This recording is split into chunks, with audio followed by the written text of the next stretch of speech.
Voilà, bien aimé. Nous sommes donc là pour continuer sur le sujet de mariage. Ça fait plusieurs semaines que nous y sommes et j'espère vraiment que nous recevons toutes ces paroles qui sont partagées ici pendant ces quelques minutes-là. C'est un sujet qui est important, on ne le dira jamais assez, il est important.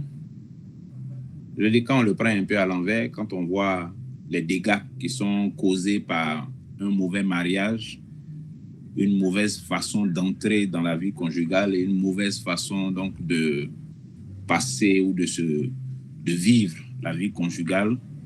Bon, ce sont des dégâts qui ne pardonnent pas, qui vous bousillent la vie carrément, qui détruisent la foi, des dégâts qui ont détruit la foi de plusieurs.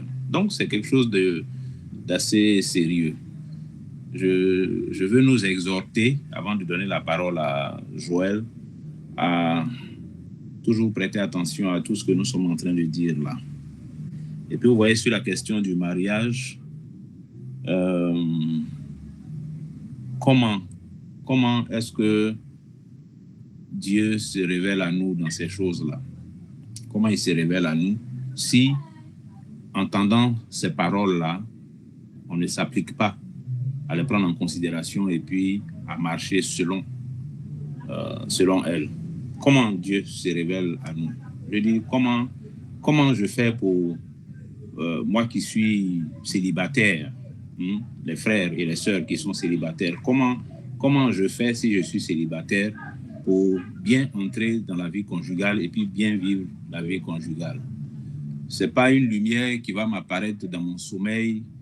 Non, c'est, voilà, toutes ces choses-là, c'est Dieu qui est en train de nous donner l'occasion de les entendre afin que ça nous serve pour demain, pour ceux pour qui c'est quelque chose qui n'est pas encore réalisé. Donc, c'est important. Sinon, comment je deviens... C'est-à-dire, si je ne comprends pas, si je ne comprends pas que pour vivre une vie conjugale heureuse, il faut que je sois dans les dispositions de venir pour servir l'autre, de venir pour aider, de venir pour faire ce qui va édifier, ce qui va être profitable à l'autre. Comment Dieu me révèle comment maintenant? C'est-à-dire Dieu me révèle comment? Je vais prier, Seigneur, je n'ai qu'à avoir une bonne vie conjugale, je n'ai qu'à avoir un bon mari, je n'ai qu'à avoir une bonne femme. Mais comment ces choses-là viennent si je ne prends pas en considération les paroles qui sont données ici? Parce que c'est ça, je dis tout simplement, c'est ça. C'est, oui, de façon particulière, spéciale, Dieu peut donner une orientation de façon miraculeuse, donner un songe, donner une prophétie, donner une parole, etc. Mais ce qui est ordinaire là et dont nous sommes en train de parler là, Dieu est dedans et c'est ça même la voie habituelle par laquelle le Seigneur nous oriente sur son chemin et dans sa pensée. Voilà. Donc sur la question du mariage dont on est en train de parler là, il faut vraiment, je nous demande de prendre cela à cœur et puis de comprendre que c'est simplement en appliquant nos cœurs à mettre en pratique ces choses-là que, oui, ce que les uns et les autres recherchent en termes de vie conjugale, eh bien, ils pourront obtenir cela selon la pensée du Seigneur. Que Dieu nous éclaire donc et que sa grâce nous soit accordée ce soir encore. Je crois que la dernière fois, on avait épuisé les questions qui avaient été posées. Donc aujourd'hui, on va donner la parole à Joël pour qu'il puisse continuer sur d'autres aspects. Joël, tu as la parole. Merci beaucoup, frère. Que la paix soit avec toi particulièrement et avec chacun d'entre nous tous qui sommes connectés ici ce soir. J'espère que vous me recevez. Vous me faites un signe de la main. Merci beaucoup. Merci. Bon, je vais élever ma voix de nouveau, supplémentaire à la voix de notre frère aîné, Eric. devant Dieu notre Père et puis nous allons commencer rapidement. Nous te rendons grâce tous ensemble ici par ma voix, Seigneur notre Dieu, Père de notre Seigneur Jésus-Christ, toi qui es le Père saint, qui est le Père juste et qui est le Père fidèle. Je te remercie de tout mon cœur pour cette journée. Je te remercie pour la semaine. Je te remercie pour le mois. Nous sommes vers la fin du mois de décembre. Si nous sommes en vie, c'est par ta grâce. Plusieurs sont morts cette année. Et je te remercie aussi pour la fin de cette année. Je te remercie pour toutes les bonnes choses que tu as manifestées dans nos vies ces derniers jours, ces dernières semaines, ces derniers mois. Je te remercie aussi pour les mauvaises choses qui nous sont arrivées, des tristesses et des chagrins et des pleurs, des maladies, des deuils, toute forme de difficulté. Toutes choses concourent bien de ceux qui aiment Dieu et de ceux qui sont appelés selon son plan. C'est notre foi. C'est pourquoi nous te rendons grâce pour toutes choses. Nous te rendons aussi grâce de ce que tu as mis dans le cœur des frères d'instituer un jour comme celui-ci, jeudi, pour que nous puissions nous retrouver au nom du Seigneur Jésus-Christ, pas au nom des choses vaniteuses de ce monde, pour invoquer ton nom et pour parler à la louange de ta gloire, pour tirer de l'édification pour notre foi si précieuse, cette foi qui a été transmise au sein une fois pour toutes. Nous l'avons reçue de bon cœur et nous la gardons précieusement, Seigneur notre Dieu. Je te recommande cet instant. Selon ta bonté, Seigneur, enseigne-nous, exhorte-nous, encourage-nous, éclaire-nous sur ce vaste chemin qu'est le tien et donne-nous davantage de connaître tes voies. Je crois, Seigneur, que si nous sommes là aujourd'hui, ce n'est pas pour jouer. Plusieurs d'entre nous ici ont un passé fait de beaucoup de péripéties. Et si nous sommes arrivés aujourd'hui, ici, ce n'est pas pour finir mal. Je prie donc que tu nous guides, que tu nous conduises et que tu nous édifies pour ta gloire, Seigneur, afin que nos voies soient de plus en plus aplanies, que notre conduite te plaise et te soit en honneur.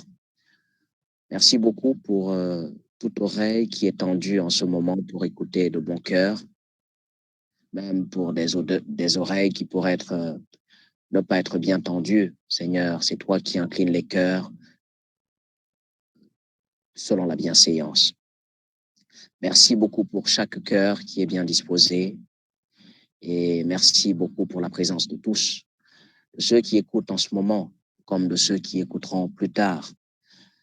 Que la gloire te soit donnée pour tout ce que nous faisons et disons en ton nom, au nom de Jésus-Christ aussi, notre Seigneur et ton Fils. Amen. Amen. Amen. Amen.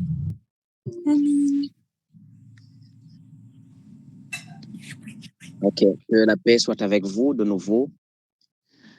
C'est une joie pour moi que de parler encore aujourd'hui devant vous et puis devant Dieu notre Père et tous ses saints anges. Alors, aujourd'hui, c'est le 25 décembre. Le 25 décembre 2025. Dieu nous a accordé la grâce de vivre jusqu'à ce jour. Nous ne connaissons pas les jours qui nous restent. Et nous ne connaissons pas aussi le jour de la manifestation de Jésus-Christ dans sa gloire. Mais nous savons une chose, c'est que c'est à notre égard la volonté de Dieu en Jésus-Christ que nous rendions des actions de grâce pour toutes choses, pour les jours, pour les années, et pour les grâces, ainsi que pour les malheurs qui nous arrivent. C'est pourquoi nous rendons des actions de grâce. Le 25 décembre signifie beaucoup de choses pour le monde aujourd'hui. Ça signifie la fête.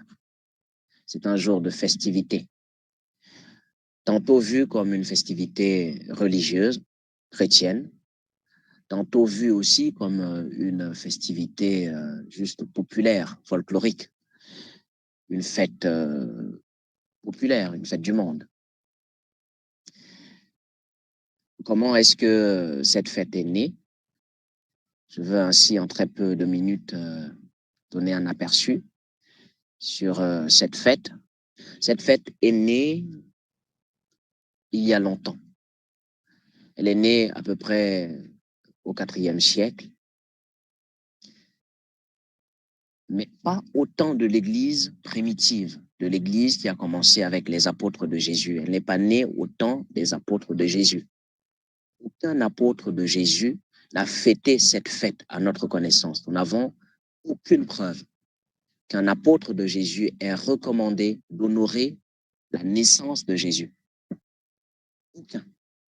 Mais ils ont recommandé de partager le repas fraternel en mémoire de la mort de Jésus. Ils ont dit que c'est ce que Jésus leur a donné comme instruction, et pour tous les saints. Et jusqu'à ce qu'ils viennent, qu'on n'arrête pas.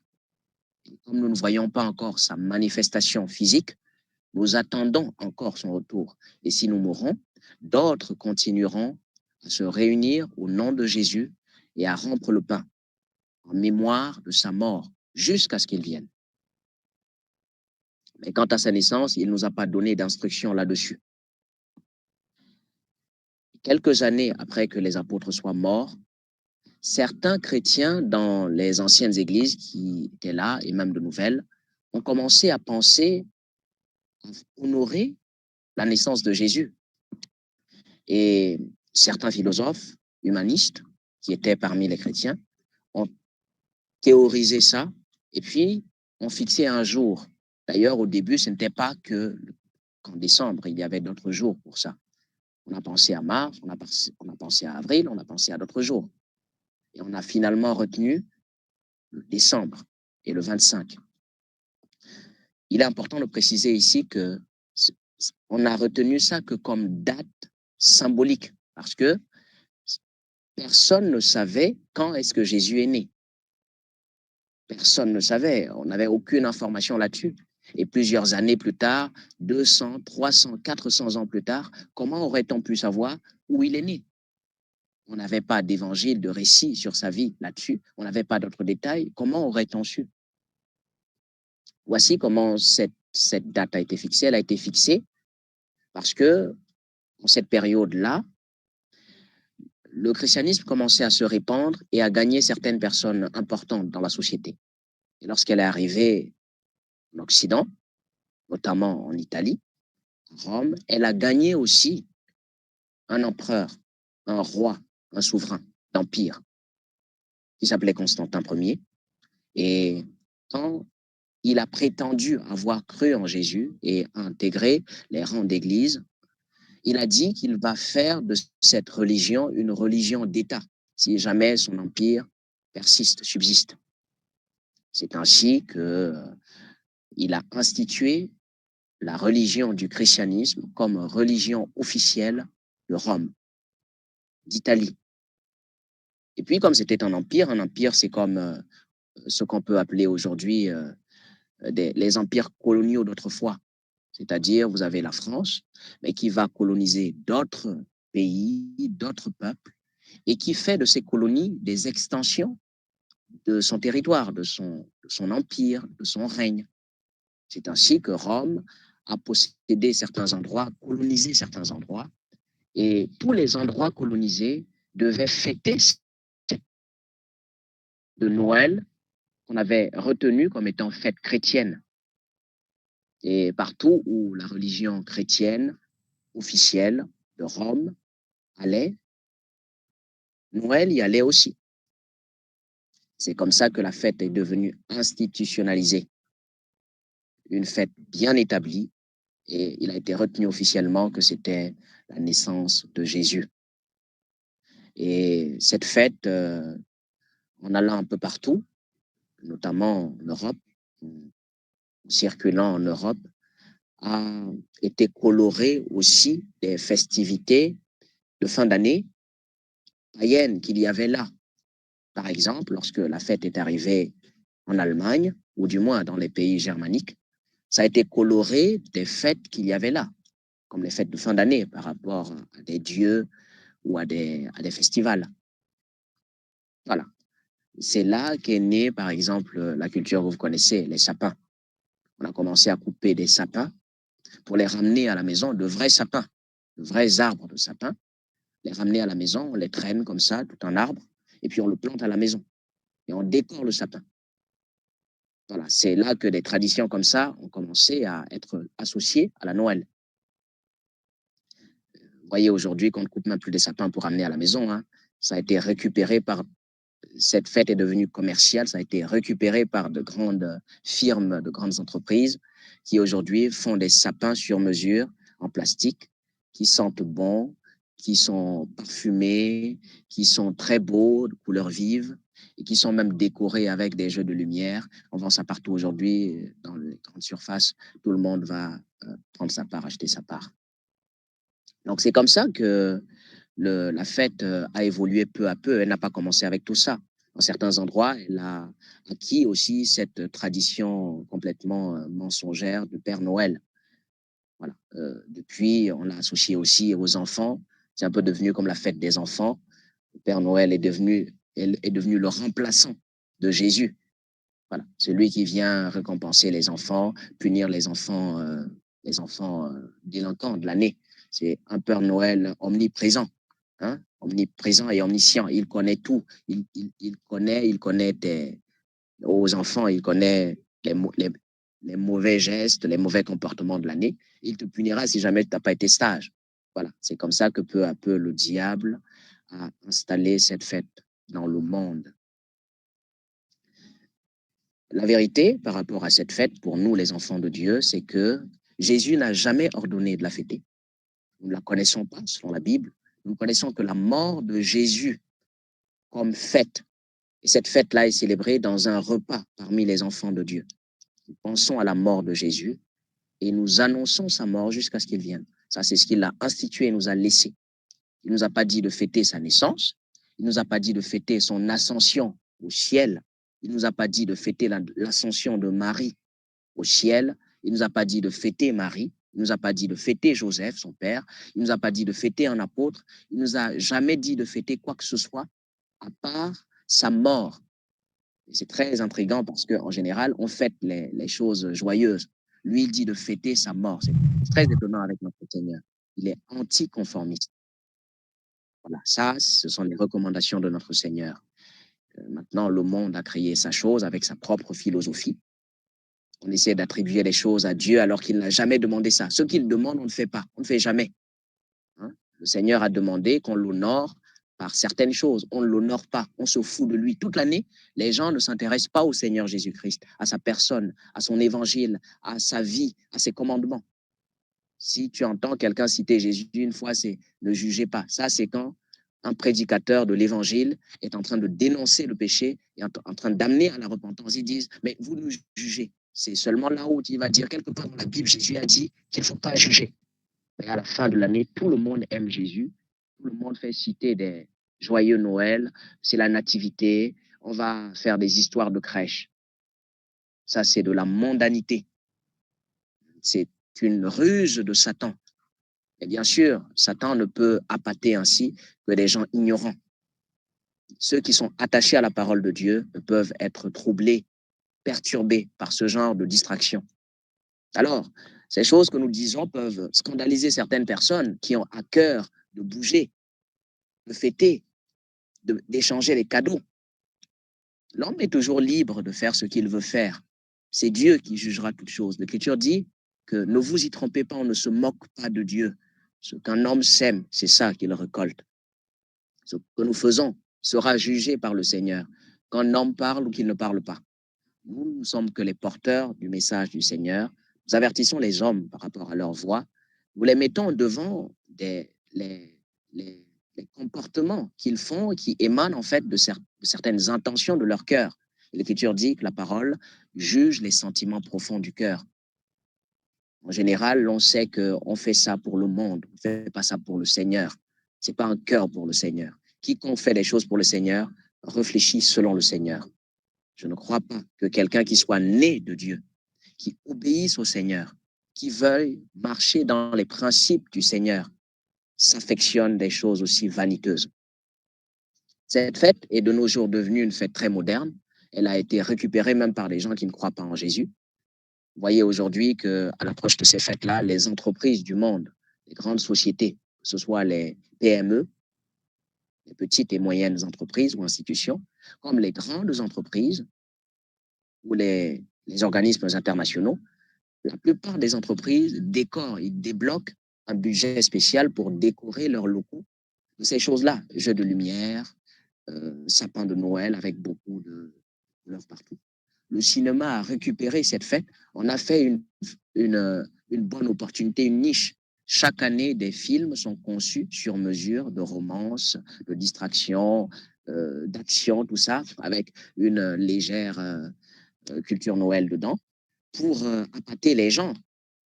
Il y a des artistes qui se sont spécialisés en chants de Noël et qui brassent beaucoup d'argent à travers le monde par streaming, par des vidéos, par des voyages, par toutes sortes de choses, de petits gadgets qu'on peut créer.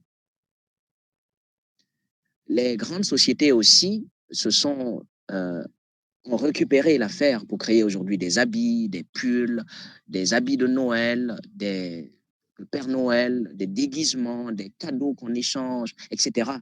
Même des commerçants de viande et tout ça, ça a été récupéré. Aujourd'hui, c'est devenu une fête très commerciale. À l'approche des fêtes comme ça court partout, dans les rues, dans les marchés, dans les supermarchés et ainsi de suite. Donc, nous voyons que, puisque c'est une fête mondaine, ce sont les gens du monde qui s'affairent de ces choses. Donc, nous parlons de ces choses parce qu'il y a encore quelques croyants ignorants, ou du moins, qui ne sont pas ignorants, mais qui veulent s'obstiner. C'est ça, qui veulent s'obstiner, qui ne sont pas honnêtes avec le Seigneur. C'est à eux que nous parlons. Parce que ceux qui aiment Dieu et ceux qui n'aiment pas le monde s'éloignent déjà de ces choses. Et parfois, ils n'ont pas besoin qu'on leur parle. Nous disons ici, au nom du Seigneur, que ceux qui aiment le Seigneur s'éloignent des impuretés de ce monde. Si nous avons besoin d'échanger des cadeaux avec nos enfants, avec des enfants que nous aimons, ou avec des personnes que nous aimons, avec la famille, nous n'avons pas à attendre le jour du 25 décembre que le monde a institué pour faire sa fête. Où sont passés tous les jours de l'année? C'est seulement le 25 décembre? Si nous voulons manger de bons repas, est-ce que c'est seulement ce jour-là?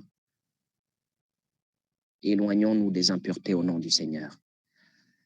Amen. Bien. Je vais revenir aujourd'hui au mariage. Je suis désolé pour ces quelques minutes prises pour parler de ces choses, puisque nous sommes en ce jour-là. Il était du moins important de toujours rappeler. L'Écriture dit que nous ne nous lassons pas de vous rappeler les mêmes choses. Pour vous, c'est une sécurité, c'est une assurance. Et pour nous, une preuve qu'on est mieux assis dans les choses de Dieu.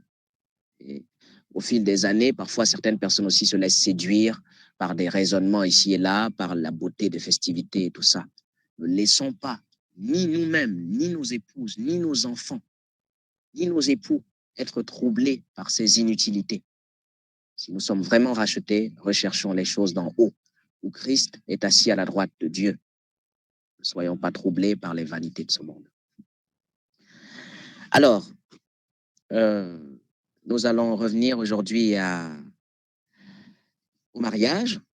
Je vais rappeler un certain nombre de choses que nous avions déjà dites par le passé, pour ceux qui s'étaient encore jamais connectés, ou pour ceux qui n'avaient pas tout écouté et qui n'ont pas eu la peine de réécouter toutes ces choses.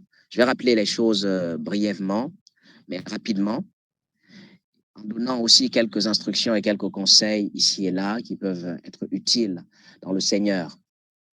Je rappelle que nous avons commencé à parler de mariage depuis un certain nombre de jours déjà. Ça fait déjà quelques semaines. Et selon que Dieu nous a conduits, nous n'avons pas voulu forcer les choses pour arrêter rapidement. Nous avons voulu aller pas à pas, répondre à des questions, donner des instructions et des enseignements qui puissent se servir pour l'entendement des croyants que nous sommes. Et depuis tout ce temps, nous parlions aux non-mariés, aux frères et sœurs qui ne sont pas encore mariés. Il y aura un temps également, selon que Dieu nous permettra, pour parler aux mariés. Nous rappelons ici qu'il n'y a pas des versets clairs de la Bible que nous avons aujourd'hui, dont nous disposons, où nos apôtres dans le Seigneur, les premiers apôtres juifs, aient donné des leçons claires par rapport à ce qu'il faut faire et ce qu'il ne faut pas faire. Nous ne sommes donc pas prétentieux pour dire aujourd'hui que nous allons vous dénicher ces versets-là. Par contre, nous estimons que si nous avons été choisis par le Seigneur, si nous avons été jugés dignes de conduire aujourd'hui les croyants dans la marche vers le ciel, de superviser, de surveiller les églises de Dieu et la croissance des enfants de Dieu, nous croyons que Dieu nous a armés aussi de sagesse, d'instruction, de ses révélations, pour aider les enfants de Dieu, pour leur donner des instructions qui leur sera utiles, pas des lois, mais des conseils, des recommandations, des instructions qui leur seront utiles dans leur marche pour réussir leur foi dans le Seigneur et pour réussir leur mariage dans le Seigneur. Précisons d'ailleurs que le mariage n'est pas détaché de la foi. Si nous sommes au Seigneur, tout ce que nous avons est au Seigneur, y compris notre mariage, notre épouse, notre époux, nos enfants sont au Seigneur. Souvenez-vous de Josué qui disait autrefois, « Moi et ma maison, nous servirons le Seigneur. » Donc c'est ça. Notre vie n'est pas détachée de notre foi. Lorsque nous entrons dans la foi, nous y entrons entièrement. Toute notre vie doit être soumise à la volonté de Dieu. Alors, je vais commencer aujourd'hui par quelques instructions que je n'avais pas encore touchées, des instructions nouvelles. La première chose que je veux ici dire à nous tous dans la foi, pour tous ceux qui ne sont pas encore mariés, qui aspirent à se marier, à avoir une famille dans le Seigneur, pour ne pas tomber dans certains pièges dans lesquels certains frères et sœurs sont tombés par ignorance et qui ont récolté certaines conséquences qui peuvent être légères ou moyennes ou graves, il est bon de suivre ces sagesses-là. La première chose que j'aimerais dire ici, c'est que il est bien que le croyant apprenne à se connaître. C'est vraiment quelque chose de merveilleux. Il faut que tu apprennes à te connaître. C'est très important. La plupart du temps, et même je pense que dans ce monde, il y a eu des gens dans ce monde, des philosophes, des penseurs, qui ont estimé que c'était quelque chose de très important, même pour la vie courante, que la plupart des gens ne se connaissent pas, qu'il faut se connaître. Et donc, c'est vraiment un conseil très important dans le Seigneur aussi. Il faut apprendre à se connaître. Il faut apprendre à se connaître. Voyez-vous, mes frères, c'est parce que les gens ne savent pas qu'ils sont en route vers l'enfer, qu'ils ne s'alarment pas, qu'ils dorment tous les jours comme ça. Parce que quand quelqu'un, ses yeux s'ouvrent sur le fait qu'il est perdu, c'est-à-dire que son âme est perdue, à la minute même, le jour même, il vient s'agenouiller devant le roi des rois. C'est l'ignorance qui fait que la plupart des gens marchent comme ça alors qu'ils ne savent pas qu'ils sont à 2 pas de l'enfer. Il suffit qu'une voiture les bouscule, il suffit que quelqu'un leur tire dessus, que quelqu'un les poignarde et que leur âme se détache de leur corps le temps de quelques instants pour qu'ils se rendent compte qu'ils étaient perdus à tout jamais. C'est l'ignorance donc de leur situation, de leurs conditions de vie qui font que les hommes continuent à vivre tels qu'ils vivent. C'est aussi l'ignorance pour certains chrétiens. Ils continuent à vivre ainsi, à être désobéissants, à jouer avec leur foi, à ne pas prendre au sérieux leur obéissance envers la parole de Dieu, parce qu'ils se disent qu'ils ont du temps, que ça va. S'ils savaient, s'ils connaissaient leurs conditions, ils pleureraient sur leur sort. Ils seraient plus lamentables. Ils se lamenteraient pour leur sort que ce qu'ils font maintenant. Jésus a dit à l'église de Laodicée, c'est parce que tu ne sais pas, toi qui penses que tu es riche, tu es bien garni, tu ne sais pas que tu es nu, misérable, pauvre. Si tu savais ça, tu es misérable. Donc, il est parfois bien de se connaître, et on apprend à se connaître en se mirant à la parole de Dieu, en se rapprochant du Seigneur. Quand nous nous rapprochons du Seigneur, nous voyons de mieux en mieux ce que nous sommes. Parfois, plus tu te rapproches du Seigneur, plus tu vois ta laideur, tu vois tes insuffisances, tu vois combien tu es encore loin C'est ceux qui ne connaissent pas bien Dieu, qui ne s'approchent pas de Dieu, qui ne connaissent pas leur sort. Ils ne connaissent pas, ils ne connaissent pas, ils ne connaissent pas. Ils ne connaissent pas quand est-ce que le Seigneur revient parce qu'il n'est pas proche du Seigneur pour connaître les temps et les saisons. Il n'est pas proche du Seigneur pour connaître la volonté de Dieu. Il n'est pas proche du Seigneur pour sentir ce que Dieu aime, ce qu'il n'aime pas. Et pour se connaître lui-même, parce que mieux tu connais Dieu, mieux tu te connais. Donc c'est bien d'apprendre à se connaître aussi. Et c'est plus ceux qui s'approchent du Seigneur qui apprennent à se connaître, qui peuvent voir mieux leurs insuffisances. Quelqu'un qui n'aime pas trop le Seigneur, vous allez voir que c'est quelqu'un de suffisant. Il pense qu'il est quelqu'un de bien. C'est toujours comme ça.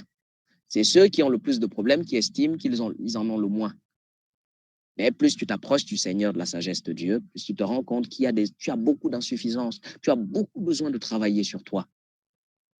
C'est souvent quand nous sommes trop suffisants, nous nous approchons pas du Seigneur, que nous ne mirons pas la parole de Dieu, que nous n'arrivons pas à bien nous voir. L'Écriture dit que la parole est comme un miroir. La parole est un miroir. Lorsqu'on se mire à la parole, l'Écriture dit qu'on tombe à genoux pour se repentir et pour changer, pour être un faiseur d'œuvre et pas juste un auditeur oublieux. C'est ça. Mais quand on ne se mire pas à la parole de Dieu, on ne sait même pas, on ne connaît pas son aspect, on ne connaît pas. Parfois, c'est quelqu'un qui voit de loin qui peut te dire, tu sais, tu as quelque chose à l'œil là. Ou bien tu as quelque chose sur la tête là. C'est parce que tes yeux ne voient pas. Avec un miroir devant toi, tu peux aisément voir et ôter la chose. C'est parce que tu ne vois pas que tu es tout à fait normal, tu es zen, alors qu'il y a quelque chose sur toi. Et que quelqu'un te lote. Il te lote parce que lui, il peut voir ton visage. Mais si tu pouvais te mirer, tu verrais qu'il y a quelque chose qui ne marche pas. Tu verrais que ton visage est tout blanc, qu'il faut mettre du lait. Donc, il est bien d'apprendre à se connaître. Plus tu te rapproches du Seigneur, plus tu aimes Dieu, tu apprends aussi à te connaître toi, à voir tes insuffisances. Tu apprends même à te voir honnêtement. Pourquoi j'ai tant de problèmes avec des frères tout le temps? Pourquoi j'ai tant de problèmes avec les sœurs tout le temps? Peut-être que j'ai un problème. Seigneur, aide-moi. Seigneur, aide-moi à assainir mes relations. Pourquoi je suis quelqu'un de recalcitrant comme ça? J'écoute jamais. Bon, avant d'abord, j'accuse les autres. C'est eux qui n'écoutent pas. Mais finalement, pourquoi est-ce que j'ai tout le temps des problèmes avec les gens? Peut-être que c'est moi le problème. Et j'apprends à travailler sur moi-même. Parce que la parole de Dieu aussi, elle ne blague pas, hein. Elle ne badine pas. La parole de Dieu, elle tranche, elle te juge comme ça. Et que tu dis, elle juge les sentiments et les secrets du cœur. Elle ne blague pas. Ce sont les hommes qui peuvent te caresser dans le sens du poil. Quand tu es honnête, quand tu es quelqu'un qui ne cherche pas des faux fuyants, tu es honnête. Parfois, la parole de Dieu te pique comme ça. Si tu estimes que, bon, pour les frères, c'est eux qui tournent la parole là pour te culpabiliser. Parfois, ne serait-ce qu'en lisant la Bible, les Saintes Écritures, l'Esprit de Dieu te pique. Un verset vieux de 2000 ans te pique comme ça te fait frissonner comme ça, si tu es honnête envers le Seigneur. Donc, nous devons apprendre à nous connaître. Où tu es comme ça, là, tu as beaucoup de choses à travailler. Tu ne le sais pas parce que tu ne te vois pas de la bonne façon. Tu te vois avec les yeux charnels. Tu te vois avec les yeux ordinaires, les yeux naturels. Avec les yeux naturels, moi, je ne connais pas quelqu'un qui ne voit pas qu'il est une bonne personne, hein. Même le bandit, tueur, le malfrat, estime qu'il est quelqu'un de bien. Vous savez pourquoi? Parce qu'il a une famille, il a une copine, il a des enfants et il pourvoit. Et il estime qu'il est quelqu'un de bien, il est quelqu'un de bien pour sa copine, il est quelqu'un de bien pour sa femme, il est quelqu'un de bien pour ses enfants. Il les envoie à l'école. Les grands ministres qui détournent beaucoup d'argent dans les pays africains maintenant, là, ils envoient leurs enfants dans les meilleures écoles, n'est-ce pas? Ils prévoient pour eux un meilleur avenir. Pensez qu'ils n'aiment pas leur famille? Quand ils se trouvent avec des familles, ils les embrassent. Ils pensent qu'ils sont des gens de bien. Mais envers d'autres personnes, ce sont des sanguinaires, des meurtriers. Ils détournent des milliards qui tuent beaucoup de gens. C'est ça. Tout le monde sur Terre, quand il voit avec les yeux charnels, pense qu'il est bien. Où tu es, quand tu penses que tu es bien là, il n'y a pas trop, tu n'as pas trop de reproches à te faire là. C'est parce que tu ne te connais pas encore. Plus tu cherches Dieu d'un cœur sincère, tu t'approches de lui d'un cœur sincère, tu commences beaucoup à chercher la face de Dieu, tu te rends compte que tu as beaucoup à faire. Que tu sois pasteur ou pas, que tu sois nouveau croyant ou ancien croyant, que tu sois un homme ou une femme. Tu vas te rendre compte que tu as beaucoup à travailler, beaucoup à travailler. C'est celui qui ne s'approche pas beaucoup du Seigneur, qui estime qu'il est bien, tout va bien. Il n'y a rien, il n'y a pas grand-chose, tout va bien. Donc, apprenons à nous connaître. Plus tu apprends à te connaître, plus tu apprends à voir aussi tes insuffisances, à voir ce qui cloche chez toi et à les corriger pour être un meilleur époux pour quelqu'un. Et ça vaut même pour les enfants de Dieu qui sont déjà dans des foyers. Si tu n'apprends pas à te connaître, pour toi, c'est toujours l'autre le problème. C'est toujours l'autre le problème. La deuxième chose, justement, le deuxième conseil, ce serait que déjà, avant que tu te maries, sache ceci.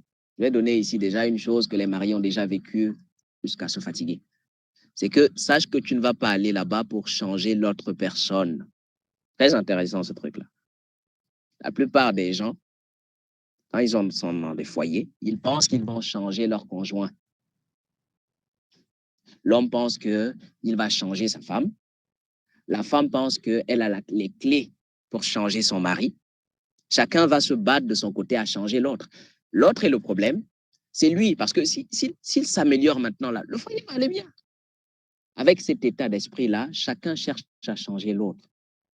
Or, en voulant changer l'autre, et comme chacun est protecteur de sa personne, de sa personnalité, ce ne seront que des combats. Parce que tu es en train de vouloir changer quelqu'un alors que c'est comme ça qu'il est. Vous n'allez faire que vous créer des problèmes, avoir des disputes, des problèmes. Parfois, ça arrivera à de la violence. Je vais vous dire ici qu'il y a parfois de la violence dans les mariages chrétiens. Hein. Je le dis à la honte des croyants, mais c'est la vérité. C'est la vérité. Parfois, on entend certaines choses qu'on cache, bien sûr, à la connaissance de tous les autres. C'est juste terrible.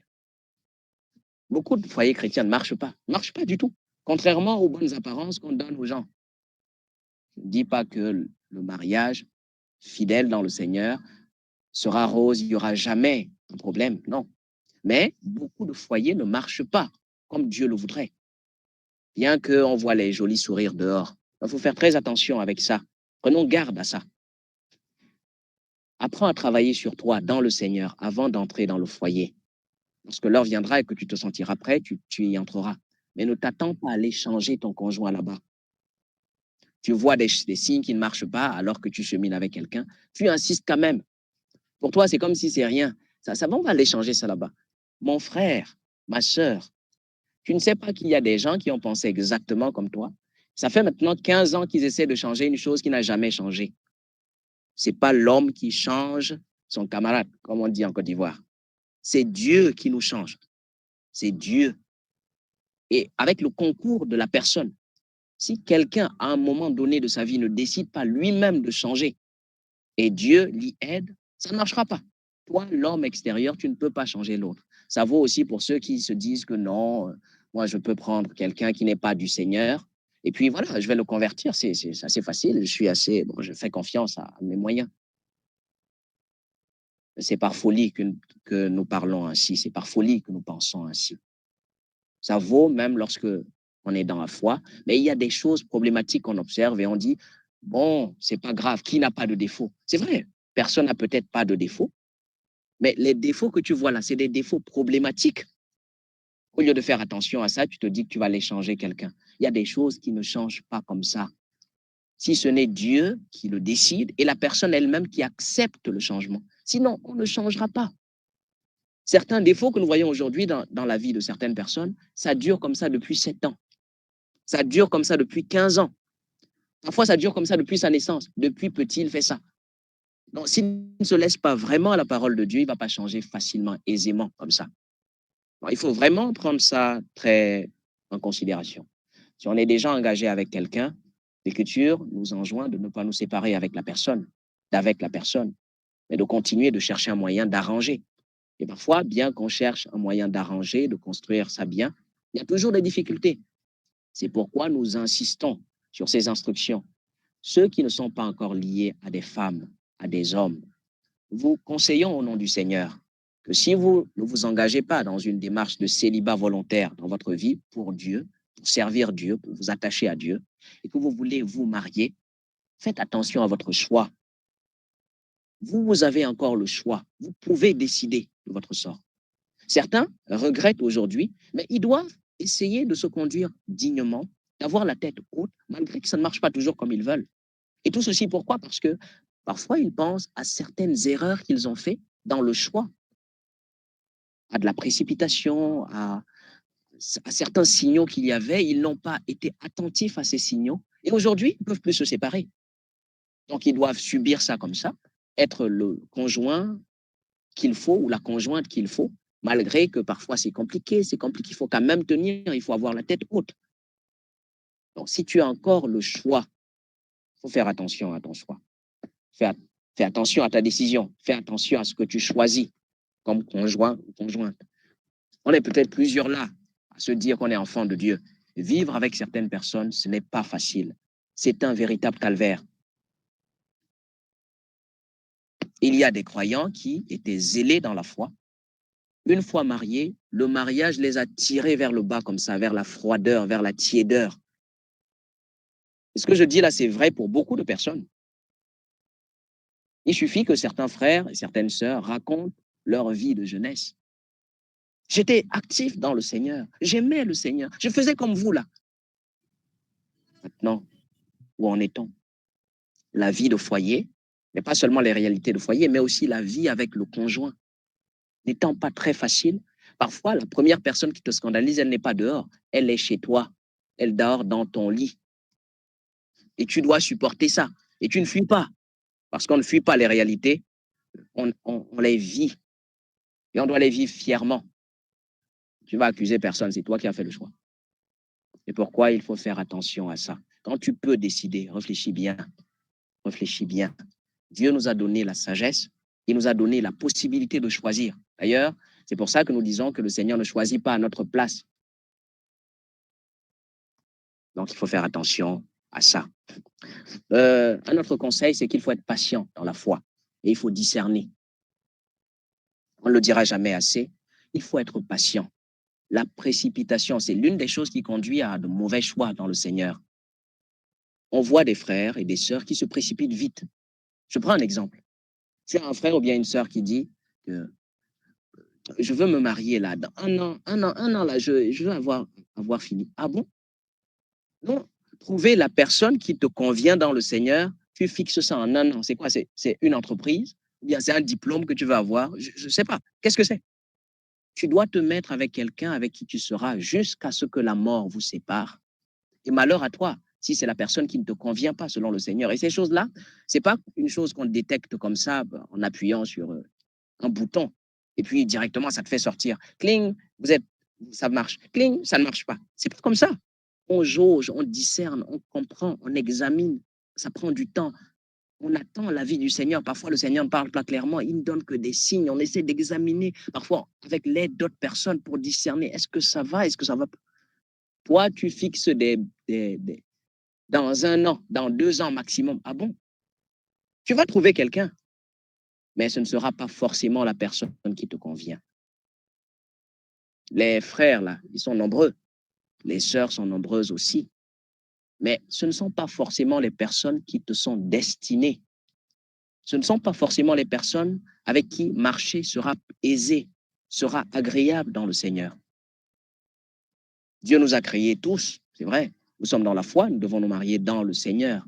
Mais se marier dans le Seigneur ne signifie pas que ça peut marcher avec tout le monde. Non. Il y a des habitudes personnelles qui ne marchent pas forcément avec un autre.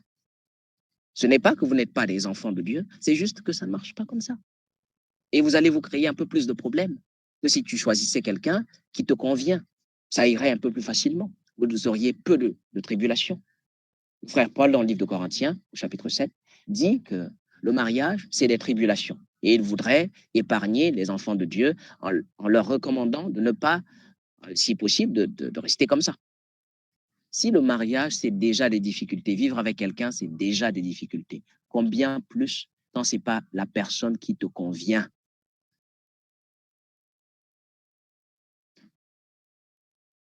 Donc, pour faire un bon choix, il faut être patient. Il faut attendre le temps qui est nécessaire. Je ne dis pas ici qu'il faut perdre le temps non plus aussi, ou bien qu'il faut attendre la personne parfaite.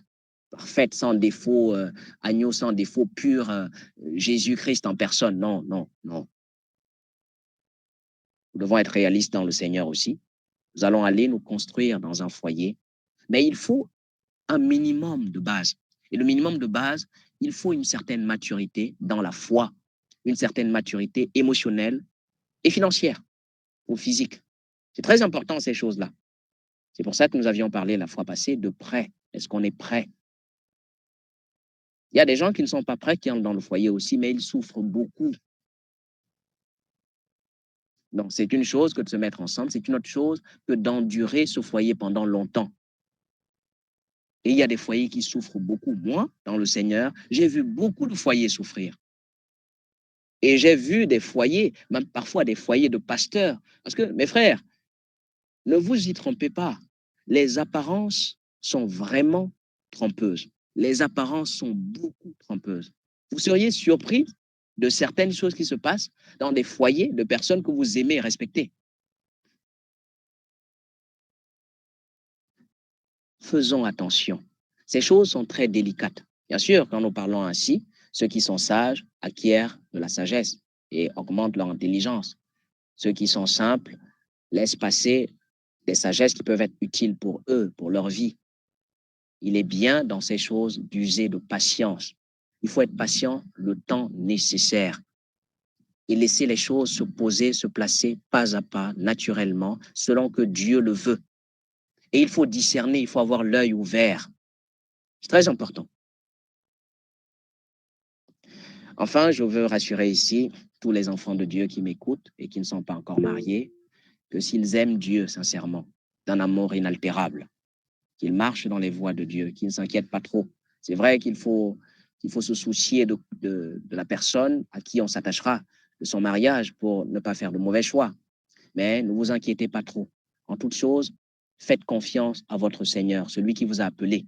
Il a commencé une œuvre en vous, il l'achèvera. Il faut avoir de la foi aussi dans ces choses-là. Il faut faire confiance au Seigneur. Le Seigneur te conduira à bon port. Si tu l'aimes vraiment, si tu n'es pas hypocrite dans ta démarche, si tu n'uses pas de fausseté, de fraude, de mauvaise voix, de mauvais desseins, de voix détournées, si tu n'es pas manipulateur, calculateur, si tu n'es pas intéressé, si tu as un cœur pur, n'aie pas trop peur. C'est vrai, tu peux te soucier un peu de comment ce sera, c'est un peu difficile. Tu dois faire attention, tu ne dois pas faire de mauvais choix, tu ne dois pas faire de mauvais pas. Mais fais confiance au Seigneur. Il ne t'abandonnera pas, il ne te délaissera pas. Si tu marches vraiment avec le Seigneur, vraiment, quand nous parlons comme ça, il faut vraiment qu'on comprenne ce qu'on dit. Hein. Ce n'est pas quelqu'un qui marche de façon désordonnée qui va faire confiance au Seigneur. La confiance, ça ne va pas donner quelque chose. L'Écriture dit que c'est la prière du juste qui a une grande efficacité. Celui qui n'est pas juste et qui s'hasarde à faire des prières, ses prières ne vont nulle part. Donc, c'est celui qui marche dans les voies de Dieu, qui ne s'inquiète de rien. Il repose sur le Seigneur. Il fait confiance au Seigneur qui le guidera, qui le conduira. Il croit même que le Seigneur est dans ses décisions, dans ses choix, dans ses prises de... Il croit, par exemple, que Dieu ne va pas le laisser entrer dans un mariage avec une sorcière ou avec un sorcier, avec quelqu'un qui va venir détruire sa vie. De son côté, il fait de son mieux pour discerner, pour avoir l'œil ouvert, pour discerner, pour jauger, pour prier, pour voir. Mais il croit que le Seigneur l'accompagne et l'aidera à bien choisir. Et s'il y a un danger qu'il est en train de toucher, il a la foi que Dieu peut lui révéler cela, que tu es en train de poser un pied dans un endroit difficile. Non, il faut avoir cette foi-là. Alors, j'ai vu une main levée là de la sœur Esther. Tu peux parler, sœur Esther. Shalom papa, j'espère que vous allez très bien. Du coup, dans vos dires, vous avez parlé de maturité émotionnelle. Au fait, j'aimerais savoir plus. Voilà, parce que la maturité, l'autre maturité, voilà, je sais, financière, avoir de l'argent, soit responsable, mais émotionnelle, bon, comment on peut définir cela? C'est ce que je voulais comprendre. D'accord. La paix soit avec toi aussi. J'ai effectivement parlé de maturité émotionnelle, mais le plus important d'abord dans ce langage, c'est la maturité spirituelle, c'est la chose la plus importante. Je vais prendre un exemple. Pour un homme qui veut entrer dans un foyer, il est appelé par la volonté de Dieu à être dans son foyer comme une forme d'autorité, à représenter l'autorité du Seigneur Jésus-Christ dans la maison. Il doit donner une ligne de conduite dans son foyer. Il doit assumer cette autorité dignement. Nous parlerons peut-être ici un jour, par la grâce de Dieu, de l'autorité selon le Seigneur, ou alors lorsque nous parlerons aux mariés. L'autorité selon le Seigneur, ce n'est pas de la tyrannie, ce n'est pas la domination, ce n'est pas venir pour être servi, c'est servir, c'est ça l'autorité selon le Seigneur. Veiller à l'épanouissement de ceux qui te sont subordonnés. Si quelqu'un, un jeune homme dans la foi, n'a pas encore cette capacité, il ne pense qu'à lui, il ne peut pas penser à un autre, il ne peut pas s'occuper d'un autre. Même de sa foi, il n'arrive pas encore à bien s'occuper. On doit le pousser comme une brouette. Ce n'est pas quelqu'un qui est prêt pour le mariage. Et les conducteurs ne doivent pas l'encourager dans cette voie. Il va aller détruire la fille de quelqu'un. Ce n'est pas bien. Il faut qu'il mûrisse un peu. Quelqu'un ne sait même pas s'occuper de sa foi. Hein, je vois des frères parfois qui disent moi, je veux une femme qui prie là, parce que quand elle va me tirer vers le haut, non, c'est quel genre d'idée ça? C'est à l'homme de tirer sa femme vers le haut, ou bien c'est à la femme de tirer son homme vers le haut. L'inverse n'est utile, n'est comme ça que parce que l'homme est défaillant. Et malheur quand l'homme est défaillant. Donc il ne faut pas inverser les rôles. C'est ça d'abord la maturité spirituelle, être capable de se prendre en charge spirituellement. Quand l'Église ne sera pas là, quand les frères ne seront pas là, quand je serai ailleurs, comment je ferai? Est-ce que je peux entretenir mon âme, être fidèle devant le Seigneur? Et est-ce que je peux veiller sur quelqu'un d'autre, au moins une personne? Et au plus, quelques personnes, puisque les enfants vont venir. C'est ce qu'on appelle la maturité spirituelle. La deuxième chose, quand je dis entretenir ici, je vais mieux parler de ça une autre fois, nous n'avons pas suffisamment de temps aujourd'hui. Parce que ce n'est pas juste conduire dans la prière. Faisons attention à ça. Ce n'est pas conduire dans la prière, diriger la prière, là, tout le monde peut faire ça. Je vais bien parler de ça une autre fois, si Dieu le veut. La deuxième chose, c'est la maturité émotionnelle. C'est une chose très importante. Ou la maturité de l'âme émotionnelle, là, peut-être qu'on ne comprend pas bien, puisque c'est un mot aussi que les gens utilisent beaucoup dans le monde et on n'arrive pas à bien comprendre. Ça veut dire aussi la maturité de l'âme. La maturité spirituelle, ça veut dire la maturité dans l'esprit, dans l'entendement des choses de Dieu. Et la maturité émotionnelle, c'est la maturité de l'âme. Alors, la maturité de l'âme consiste simplement à savoir, par exemple, gérer ses états d'âme, ses émotions. Et ça, c'est étroitement lié aux choses de la foi, de la marche par l'Esprit de Dieu. L'Écriture dit que ceux qui marchent par l'Esprit ont crucifié la chair et ses passions. La chair ici et ses passions, les passions ici sont les passions de l'âme. Mais nous allons peut-être mieux parler de ces choses aussi, le moment venu, en parlant de la chair, de l'âme et de l'esprit, et la différence entre ces choses-là et comment elles s'imbriquent aussi les unes entre les autres ou dans les autres. Les choses émotionnelles, c'est les choses qui concernent l'âme. Par exemple, il y a des frères qui sont encore liés à la colère. C'est vrai, c'est un péché, mais c'est un péché de l'âme. Et il y a des frères qui sont encore colériques. Quelqu'un qui ne sait même pas gérer sa colère. L'Écriture dit que lorsque nous sommes en colère, il y a une façon de gérer la colère selon le Seigneur. Et les choses que nous utilisons pour les gérer, on appelle ça les éléments de l'Esprit de Dieu, comme la maîtrise de soi, comme la douceur, comme la sobriété, le fait d'être réservé. Mais nous enseignerons aussi ces choses-là une autre fois. Maintenant, je ne fais que donner une idée dessus. Si un frère ne sait pas gérer ces choses-là, ça peut être dangereux. La plupart des frères qui battent leurs épouses, c'est parce qu'ils sont colériques. Hein. Je ne dis pas tous, la plupart sont colériques. C'est la vérité.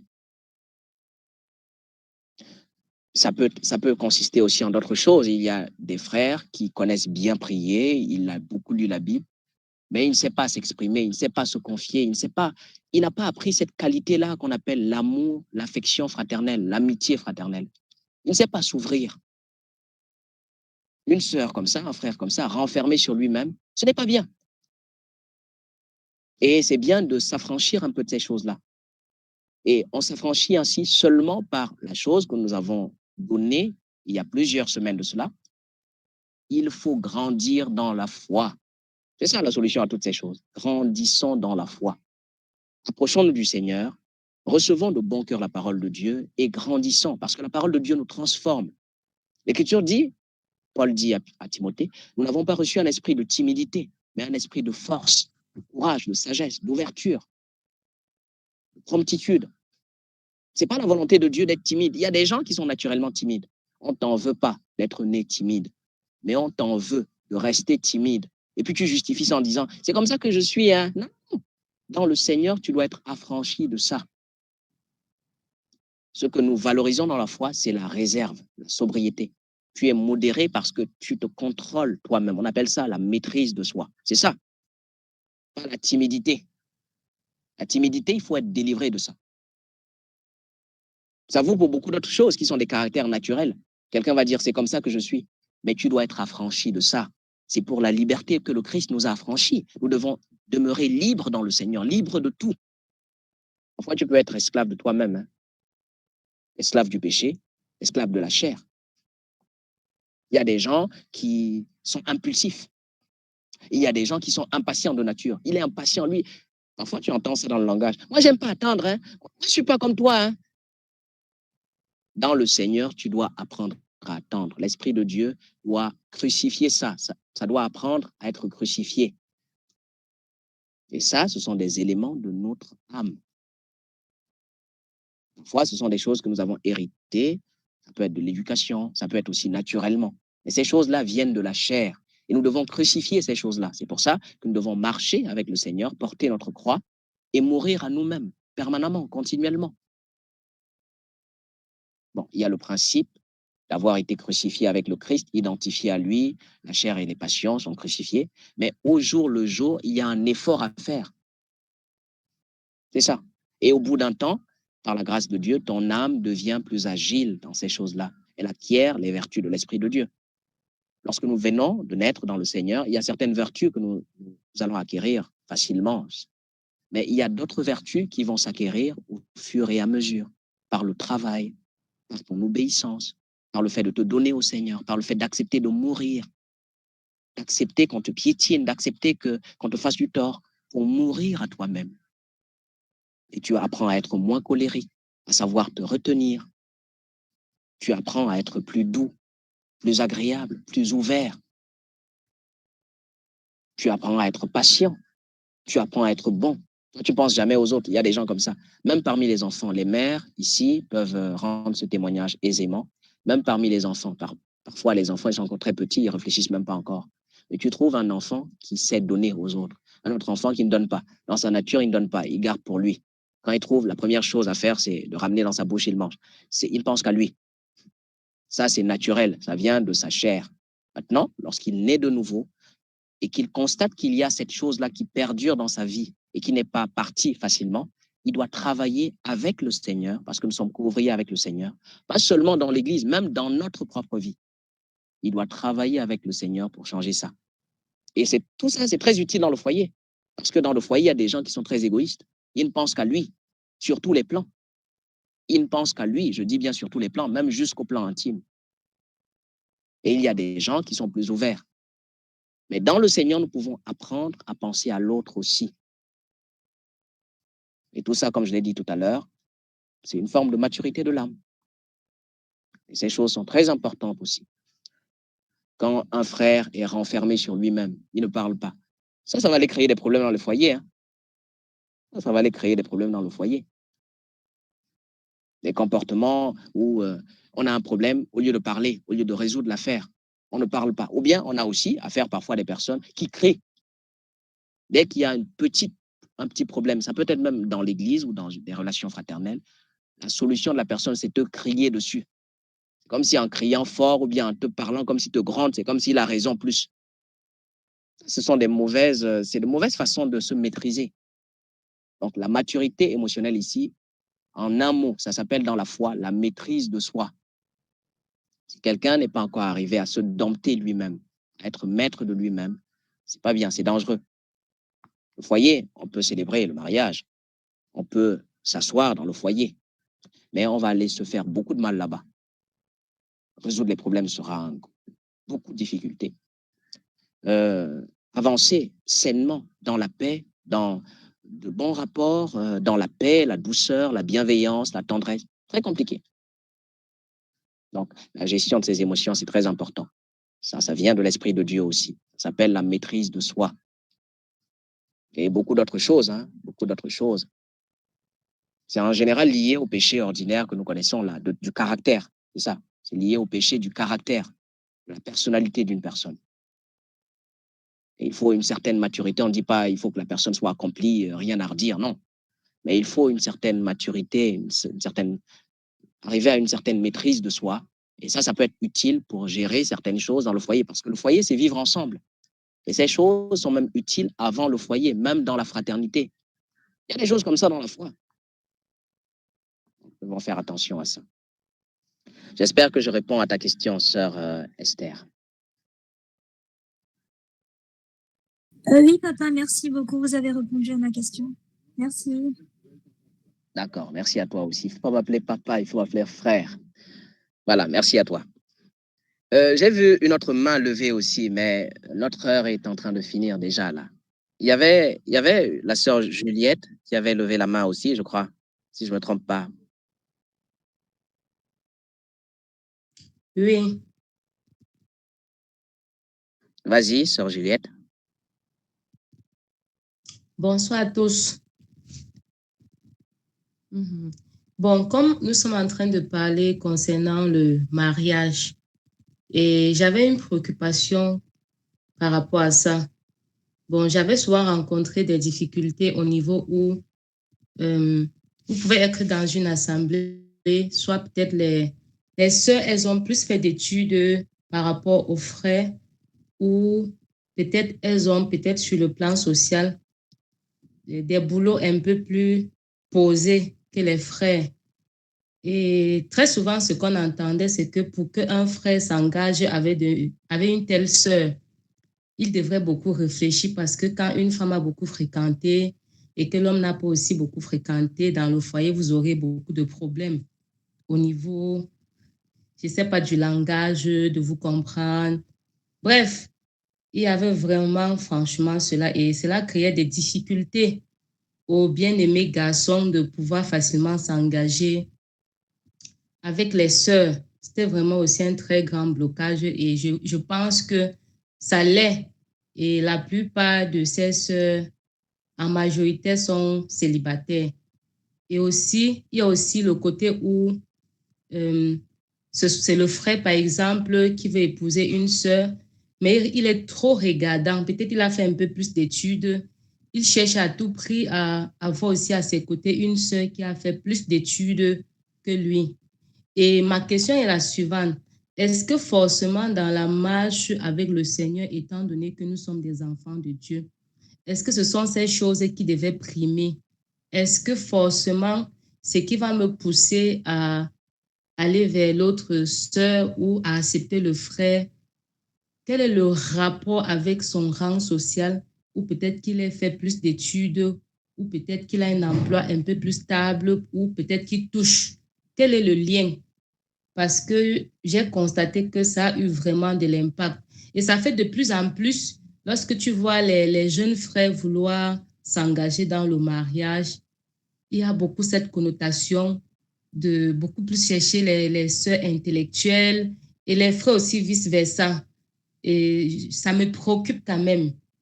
Qu'est-ce que le Seigneur attend de nous? Est-ce que c'est ça qui devait primer pour des enfants de Dieu? Et si peut-être à côté, le Seigneur te montrait une sœur qui a toutes les qualités, mais qui n'a pas fait assez d'études comme tu l'aurais souhaité, est-ce que c'est pour autant qu'elle n'a pas fait autant d'études que tu vas la laisser? Et c'est vice-versa par rapport à la sœur. Et si le frère qui venait vers toi, le Seigneur te convainc que c'est ton époux, mais par rapport à votre rang social, son rang social est moindre par rapport à ton rang social. Est-ce que forcément sur cette base, tu devais rejeter la demande du frère? Voilà un peu ma question. D'accord. Bonsoir à toi aussi, sœur Juliette, et merci beaucoup pour la question. Merci d'avoir bien exposé. Je remercie tous ceux qui posent leurs questions, qui ont le courage déjà, parce que lorsqu'il y a plusieurs personnes, il faut avoir le courage de parler. Donc, que Dieu vous bénisse tous ceux qui posent des questions honnêtes pour la construction de nous tous, et aussi des choses sur des choses qui les perturbent. Alors, bon, je vais laisser l'opportunité à notre frère Rodrigue ou au frère Eric, mais bon, le frère Rodrigue peut répondre d'abord. S'il y a une autre question, le frère Eric pourra répondre. Par rapport à ça, s'il y a d'autres choses à rajouter, d'autres frères sont là, ils pourront le faire. Voilà, merci. La paix soit avec toi, sœur Juliette. Merci. Donc, je disais merci au frère Joël pour l'occasion que tu me donnes par rapport à la question de la sœur Juliette. Et bon, je pense avoir parlé un peu brièvement de ce point dans une intervention il n'y a pas très longtemps. Voilà, je veux dire simplement que, bon, ces choses aussi sont une manifestation du refroidissement de l'amour. L'amour se refroidissant, chose qui avait été prophétisée par le Seigneur et ses apôtres. Voilà. L'amour se refroidissant dans les cœurs a donné lieu à donc, beaucoup de chrétiens qui sont, je vais dire comme ça, beaucoup plus charnels aujourd'hui. Voilà. On regarde comme exemple le cas d'Abraham avec Lot, qui, dans les choix qu'ils ont eu à faire au moment où ils devaient se séparer, on voit que Lot, il était surtout injuste, hein, injuste comme Abraham, mais c'était injuste qui était beaucoup plus charnel. Voilà, ces choix, c'est des choix qui sont beaucoup rationnels, c'est des choses qui sont de la raison. Il est berger, il a du troupeau. S'il doit faire un choix, ben, il regarde là où il y a la verdure. Et quand même, cette verdure pourrait nous amener jusqu'à cohabiter avec les sodomites, qui sont de grands pécheurs devant Dieu, bon, on ne s'en inquiète pas beaucoup, pourvu que nos troupeaux aient beaucoup donc, de verdure. Ça, c'est un exemple d'enfants de Dieu, de justes, mais qui fonctionnent dans cette vie avec des raisonnements, avec des regards qui sont tout, je vais dire comme ça, naturels, humains, charnels. Voilà. Mais Abraham, c'est l'exemple du juste qui est spirituel, qui, quand bien même il aurait des troupeaux, il dit à l'autre, tu choisis d'aller à gauche, je vais à droite. Tu choisis d'aller à droite, je vais à gauche. Donc, vous voyez qu'Abraham, il ne met pas devant le fait qu'il a du troupeau. Ça montre que pour lui, la chose importante, c'est que Dieu soit avec moi, que je sois à droite ou que je sois à gauche. Donc, je reviens pour dire que pour des enfants de Dieu qui sont vraiment spirituels, qui veulent honorer le Seigneur, leur choix ne devrait pas être d'abord, je vais dire comme ça, sur des choses extérieures. C'est quelqu'un qui est à mon niveau, c'est quelqu'un qui a fait de longues études, de grandes études comme moi, c'est quelqu'un qui est d'une famille aisée, nantie, comme moi-même, je suis d'une famille. Ça, ce sont des choses qui sont essentiellement de l'homme, ce sont des choses charnelles.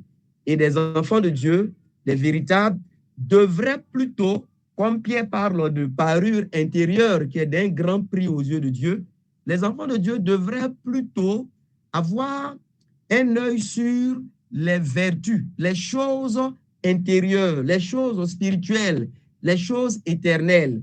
Hein, il y a M. Kwame Félix, hein, c'est de lui que j'emprunte cela. Il dit que quand Adam a vu Ève, il a dit, cette fois-ci, celle qui est, je crois, celle qui est donc chair de ma chair, voilà, c'est bien ça, hein? Voilà. Et puis, je crois, os de mes os. Voilà. Donc, il parle de ce que, je crois que Adam, hein, si je ne me trompe pas, il a fait cette remarque sur les os déjà. Voilà. Os donc de mes os et puis chair de ma chair. Donc, ce monsieur faisait remarquer que Adam, quand il voit Ève, il est d'abord intéressé par les choses cachées, les choses intérieures. Il parle des os, hein, quelqu'un pourrait confirmer si je ne me trompe pas, avant de parler de la chair. Ce qui montre qu'en termes de mariage, il faut d'abord les valeurs intérieures, les valeurs spirituelles, les vertus de Dieu.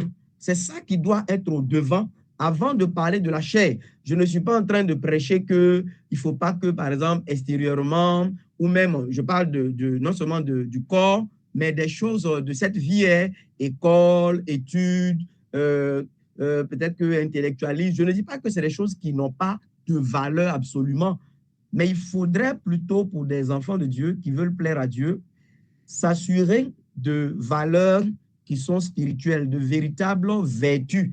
Donc, si moi je vais épouser une sœur, ça doit déjà être celle que le Seigneur approuve selon que je lui soumets ce projet. Ça doit être une sœur chez qui, selon que je peux juger, je trouve les valeurs d'une foi véritable, d'un amour sincère, d'une espérance vivante. Voilà. Maintenant, en plus de cela, si c'est une sœur qui a fait des études, de longues études, ben, il n'y a pas de problème. Voilà, comme moi, ça peut se faire. Mais si elle a fait moins d'études comme moi, il n'y a pas de problème. Mais si mon choix est beaucoup plus influencé par, il faut qu'on vienne de, peut-être que des mêmes hauteurs, soit sociales, qu'on vienne un peu des mêmes types de familles, qu'on ait fait un peu les mêmes types d'études. Je crois que là, on est simplement en train d'agir selon la chair. Et je peux, avec la permission de ma bienheureuse épouse, ma sulamite, la sœur Carole qui est connectée, je peux vous dire que, voilà, moi, votre pauvre frère Ascendé, à l'école, le Seigneur m'avait accordé, je vais dire, la grâce d'être quelqu'un de beaucoup brillant. Voilà, j'étais premier de ma classe. Voilà, je pense qu'au BEPC, j'ai été premier de toute la ville. Après, j'ai été ici à Abidjan au lycée technique, voilà, où j'ai fait une seconde technique T1, après première F1 en mécanique, etc. Et puis, voilà, j'ai fait aussi un bac F1. Hein, la soeur dit, elle écoute la suite. Mais je voudrais simplement dire que moi, j'ai été après à l'INPHB de Yamoussoukro. C'est une école quand même, on va dire, d'excellence. Et naturellement, cette sorte voilà, je suis quelqu'un d'intelligent, ben je voudrais certainement aussi avoir une femme peut-être qui est aussi première de tout le monde, voilà, qui est louée un peu de partout. Mais bon, le Seigneur, il a bien voulu m'accorder ma bienheureuse Sulamite qui, je vais dire, à l'école, n'était pas forcément dans les mêmes classes que moi. Voilà, elle n'était pas première des classes. Et je dis que même, bon, les choses n'ont pas été si aisées pour nous au niveau des études, pour mon épouse, mais c'est bien elle que le Seigneur a bien voulu me donner comme femme.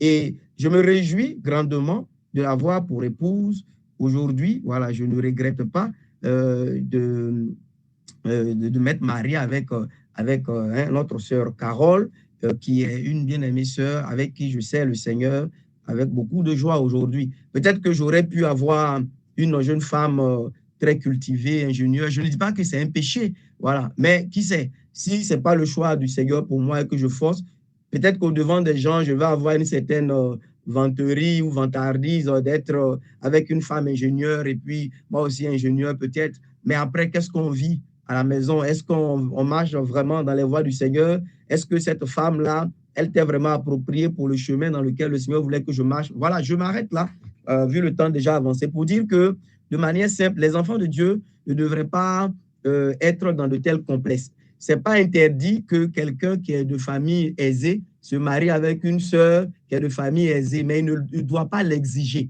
Ce n'est pas interdit qu'une sœur qui a fait des études, on va dire de longues études, comme on le dit, se marie avec un frère qui en a fait de même, mais elle ne doit pas l'exiger. Voilà, ce que nous devons chercher, c'est la volonté du Seigneur pour nous. Et si dans sa volonté, on se marie avec quelqu'un de famille moins aisée que la nôtre, mais gloire à Dieu. Plus aisée que la nôtre, gloire à Dieu. Si c'est quelqu'un qui a fait de longues études, gloire à Dieu. Si ce n'est pas le cas, gloire à Dieu. Voilà, le mariage, ce n'est pas nécessairement une affaire de non, vous n'allez pas vous comprendre. Voilà, pour moi, je ne trouve pas que ce sont des choses sur lesquelles il faut faire beaucoup d'histoire. Donc, je n'interdis rien. Voilà, si deux personnes sont d'un certain rang social et qu'elles se marient, ce n'est pas un péché pourvu que Dieu l'ait voulu. Voilà, c'est surtout ça. Mais il ne faut pas que quelqu'un l'exige. Il ne faut pas que ça devienne un peu des préalables, des choses forcément qu'on demande. Voilà, les pauvres se marient entre eux, les riches entre eux, les intelligents entre eux, les intellectuels entre eux. Non, ça, je trouve que ce n'est pas de l'Église, ça. Donc, voilà un peu, frère Joël, la réponse que je peux donner. Il ne faut pas du tout marcher comme cela. Il faut être spirituel, il faut la pensée de Dieu et sa pensée nous suffit, simplement. Voilà, merci beaucoup. Amen. Merci beaucoup, Pasteur Rodrigue. Et j'espère que ça répond à la question de notre sœur Juliette. Je voulais ajouter 2 ou 3 mots là-dessus. Comme notre frère Rodrigue l'a dit, ce ne sont pas des choses sur lesquelles les enfants de Dieu véritablement s'attardent. Voilà. Et voici ce que je veux ajouter dessus, qui puisse être utile et approfondir ce que notre frère a dit. C'est que, en fait, le nœud du problème de ces choses au milieu des véritables enfants de Dieu, c'est ceci, c'est ce mot, la transformation intérieure. Je répète, le nœud du problème, là où il y a la problématique, c'est la transformation de l'homme intérieur. Je dis ces mots pour ajouter à ce que notre frère a déjà dit, pour ne plus reparler de ce qu'il a déjà dit. Ce sont des paroles certaines, justes et véritables. J'approfondis en disant que ce que nous devons regarder le plus, c'est à la transformation de l'homme intérieur, la crucifixion du vieil homme et à la transformation de l'homme intérieur. C'est ça le plus important. Pourquoi est-ce que je touche ça? Je touche ça parce que c'est très important. C'est ça qui va influer sur les comportements dans le foyer. Pourquoi est-ce que il y a des frères qui ont peur de se marier à des sœurs qui sont plus avancées qu'eux sur le plan des études académiques ou plus avancées qu'eux sur le plan financier, qui gagnent mieux leur vie sur le plan financier qu'eux, ou bien qui sont bien placés? Je peux prendre un autre exemple. Hein. On peut avoir affaire à un frère, par exemple, qui est en Afrique, qui est en Côte d'Ivoire, et une sœur qui est en Allemagne, par exemple, ou au Canada, par exemple. C'est aussi une différence. L'une est dans un pays plus développé, plus aisé, avec des mœurs plus évoluées, et puis l'autre est dans un pays un peu plus précaire encore. Ça peut être aussi l'âge. Hein. Ça peut être aussi une différence d'âge. Une sœur est un peu plus âgée qu'un frère. Une sœur a environ 32 ans. Le frère a 28 ans, par exemple. Et c'est un décalage.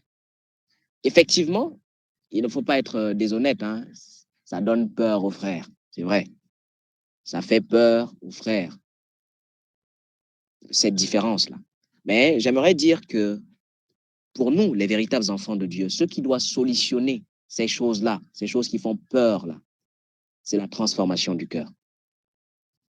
Il faut que les enfants de Dieu cherchent à être bien transformés. Je pense que c'est ça la solution à toutes ces choses-là. Lorsque une sœur est bien transformée, elle est transformée de cœur, elle est morte à l'orgueil, à l'ego, à la suffisance, à la volonté de paraître, de s'imposer, etc. Ce n'est pas son âge qui viendra faire problème dans son foyer. Elle sera soumise comme Dieu le veut, parce que son cœur est soumis au Seigneur et par là même aussi à son mari. Même s'il y a une différence de statut social, elle obéit au Seigneur. Elle a un cœur bienveillant. Ce n'est pas son aisance financière ou d'âge ou sur notre plan qui vont faire qu'elle va être irrespectueuse, parce qu'elle est transformée. Une sœur transformée, c'est ce qu'il faut pour un enfant de Dieu. Et un frère transformé, c'est ce qu'il faut pour une enfant de Dieu. C'est ça la solution. C'est ça qu'il faut retenir le plus. C'est ça que le frère Rodrigue a expliqué ici, en montrant que ce ne sont pas les choses annexes qu'il faut voir. Ce qu'il faut voir, c'est l'intérieur. C'est ce que le frère a expliqué tout à l'heure. Ce qui est à l'intérieur. C'est pour ça que j'ai formulé l'expression transformation intérieure.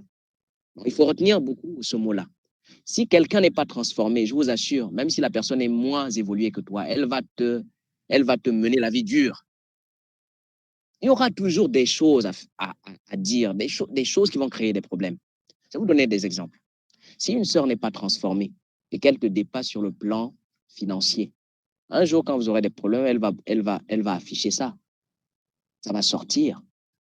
D'ailleurs, quand on s'est connu même là, tu étais quoi? Hein?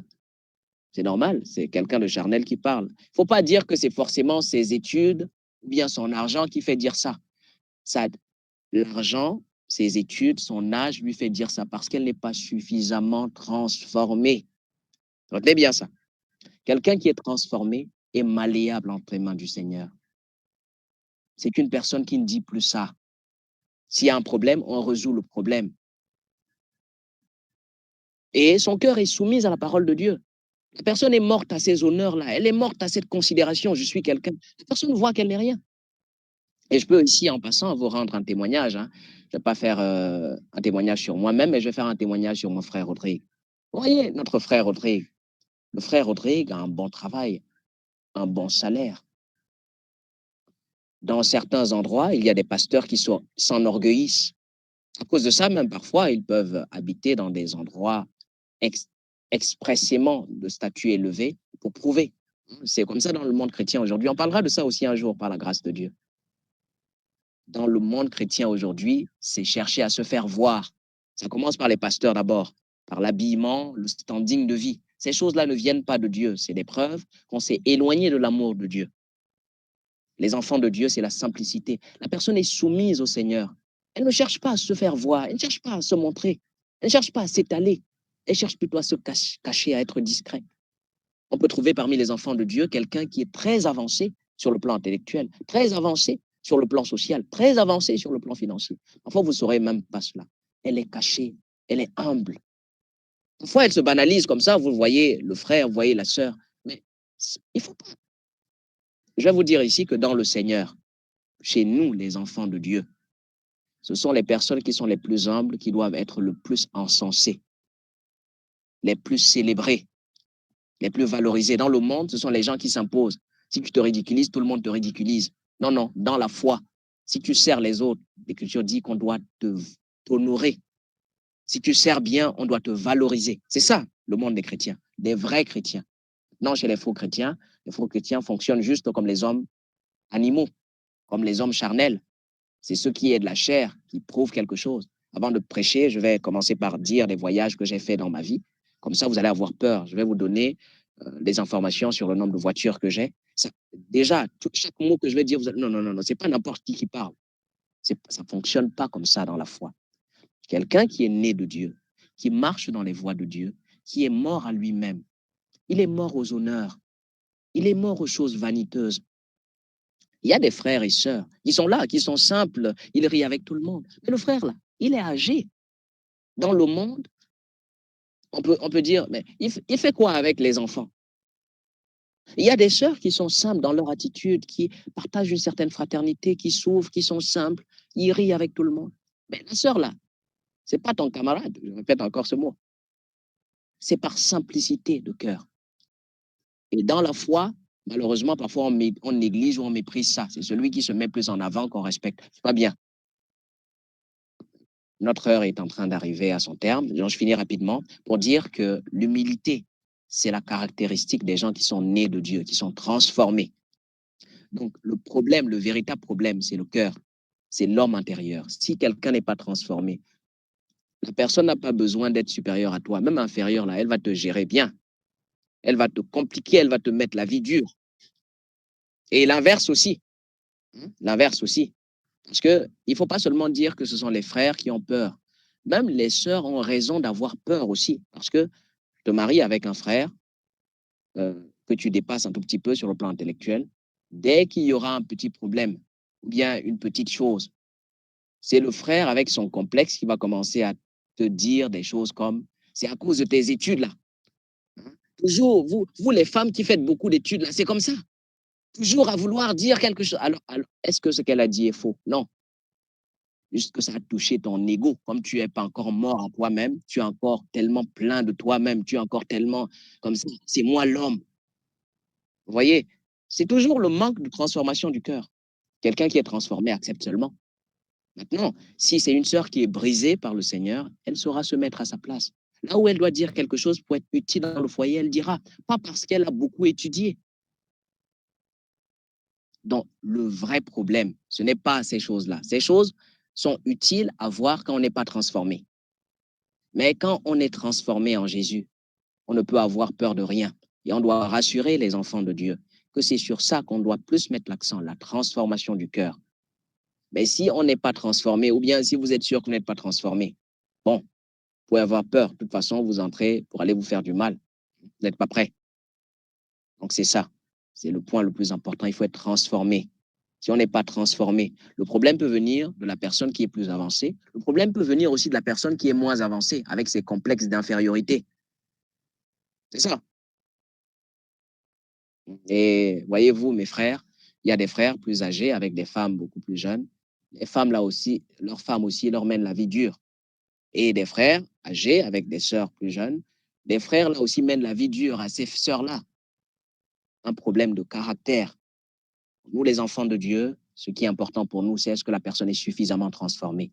Et je vous assure que lorsque tu chemines avec un frère ou une sœur qui est suffisamment transformé, qui a un caractère qui commence à ressembler à Christ, parfois tu ne te rends même pas compte que tu es en train de mettre de côté déjà toutes les choses physiques là. Autrefois, tu avais peur, mais maintenant, cette personne te rassure. Il suffit parfois que tu écoutes la personne, que tu passes du temps avec la personne. C'est tellement agréable.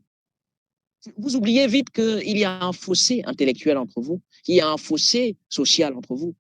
Voyez, mes frères, lorsqu'il y a un amour fraternel entre les enfants de Dieu, lorsqu'ils sont actifs comme ça, ils se donnent au Seigneur, on oublie les classes sociales, hein, on oublie les races. Vous voyez comment on se sert comme ça.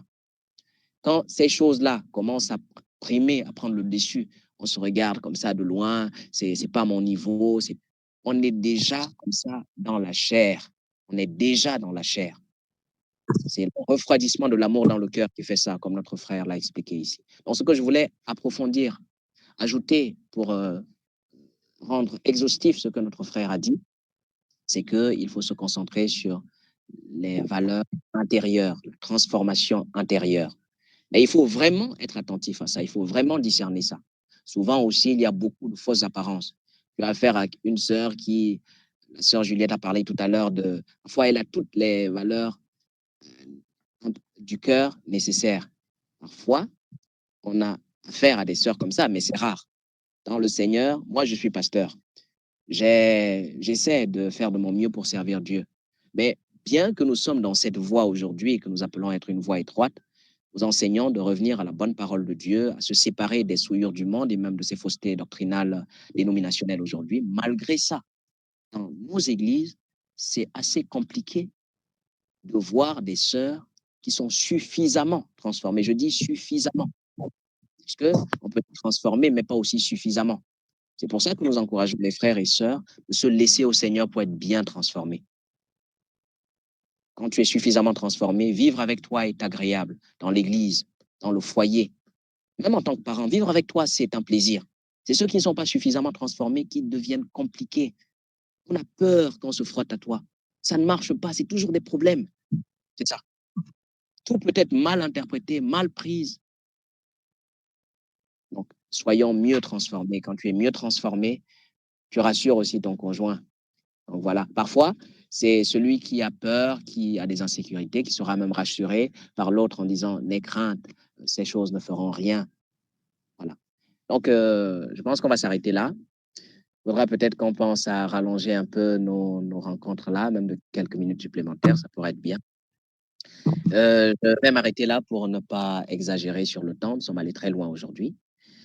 Et je veux remercier ici chacun d'entre vous qui s'est connecté et qui a perduré jusqu'à cette heure, malgré que dans certains endroits, il y a des problèmes de réseau et tout ça. Je remercie tous ceux qui sont dans quelques pays que ce soit, écoutent et qui écoutent ces paroles de bon cœur. Que Dieu vous bénisse grâce et qu'il vous remplisse de ses dons et de sa bienveillance.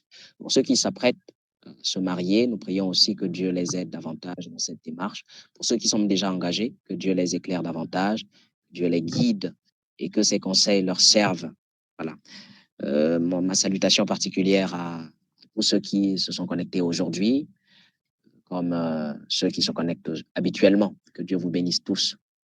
Et voilà, c'est sur ces paroles que je vais m'arrêter là et rendre la parole à notre frère Eric.